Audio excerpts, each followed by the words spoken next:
βρήκα το καλό στα μεσαία κύματα.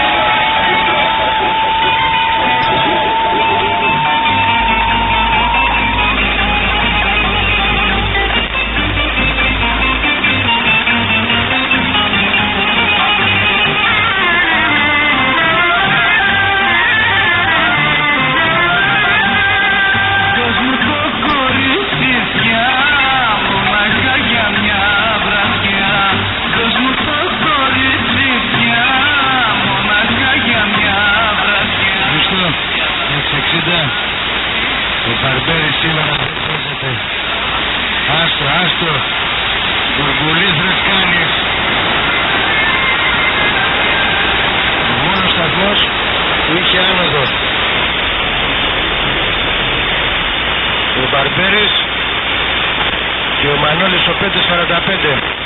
Εντάξει, ο Τιζελάρας είναι κολλημένος εκεί, ακίνητος.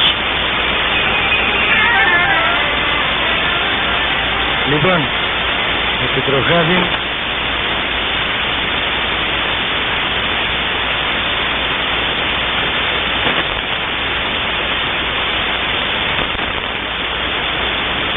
τα σήματα.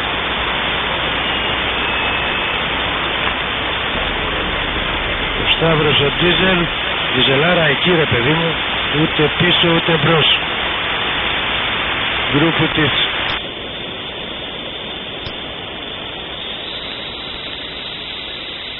Έχω εδώ πολλά γραμμένα ονόματα τώρα και ψάχνω να βρω ποια παιδιά είναι εδώ. Ο Πεταλούδας ακόμη δεν έφαγε. Τι σας είχε πει ότι έχει επαγγελματικό τηλέφωνο? Αυτός τα λέει έτσι, πάει και τρώει. Λάμπη μέχρι 78 πήγες. Εσύ και ο Μανώλης ο 5.45 ήσασταν οι μόνοι σταθμοί που είχατε άνοδο. 78 Λάμπη και 64 είδα τον Μανώλη το 5.45.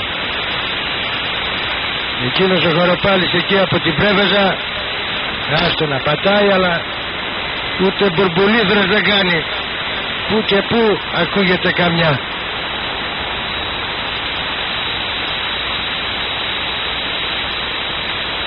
Λες και έπεσε σε κινητή άμμο.